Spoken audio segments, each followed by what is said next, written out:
We are on Parah, Perek Yud Bet, Mishnah Gimel. Third Mishnah, the 12th chapter of Masechet Parah. We're talking about kavanah. We said that the spritzer, the sprinkler, he had to have kavanah intent when he sprinkles in order for the Parah Aduma to be effective. Now we're going to say not only does he have to have kavanah when he sprinkles, he has to have kavanah when he dips. So when he dips the water into the water jug, into the shoket, in order to get the water out to sprinkle with the ezov. Says the Mishnah, nitkaven la'azot adavar shu mekabel tuma.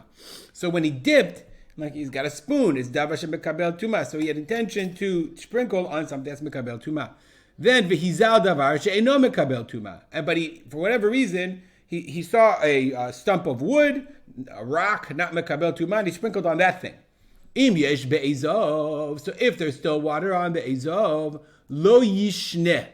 Okay? He should not, he doesn't have to repeat himself. So Bartur actually says, behema ukle avanim. Like an animal is not makabel tuma. So if there's still water on the ezov, he doesn't have to yishne, he doesn't have to dip again, because when he dipped, he had the intention of spritzing, of sprinkling the thing that's makabel tuma, the appropriate thing, even though he didn't in the end. But al davar she'ena makabel tuma, meaning nitkaven, he had the intention when he dipped to sprinkle on something that's not mekabel tuma. He had some kind of stone vessel, clay avanim, or not mekabel tuma. Then vizal davar shemekabel tuma, and then he sprinkled on something that is mekabel tuma.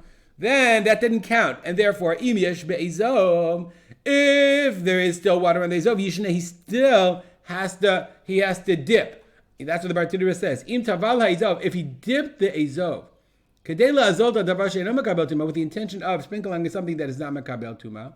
Ho'il, since utchilat tvilato psula, the beginning of his tvila, the first action, the part of the process of the dipping is pasul. Kachazaoto psula, so too is the sprinkling. V'lo yazeh b'mashem nishtaya be'ezov ad she'nishne. He cannot sprinkle with what's left on the hyssop until ad she'yishne, until he repeats, until he goes back and dips again. And so similarly, Allah Adam, if he had intention when he dipped to sprinkle on a person, and then he sprinkled on a person, so now the Mishnah is giving an example. So if there's still water, liquid left on the zatar plant, on the ezov, the zatar plant, just making sure we know what we're talking about, then lo yishne, doesn't have to dip again. Ala behema. If when he dipped, he intended to sprinkle an animal, live animal is not makabel tuma. V'hiza al adam, and then he sprinkled on a person.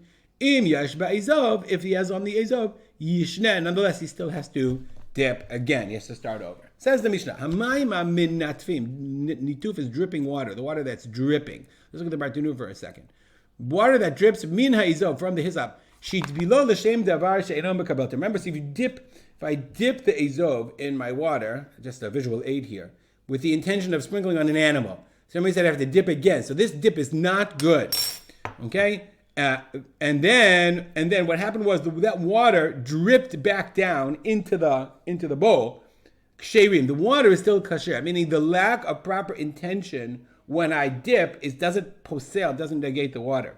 Lefikach, therefore, therefore those drips, that water is still considered mechatat. And remember, vis-a-vis someone who's tahor, it's tameh.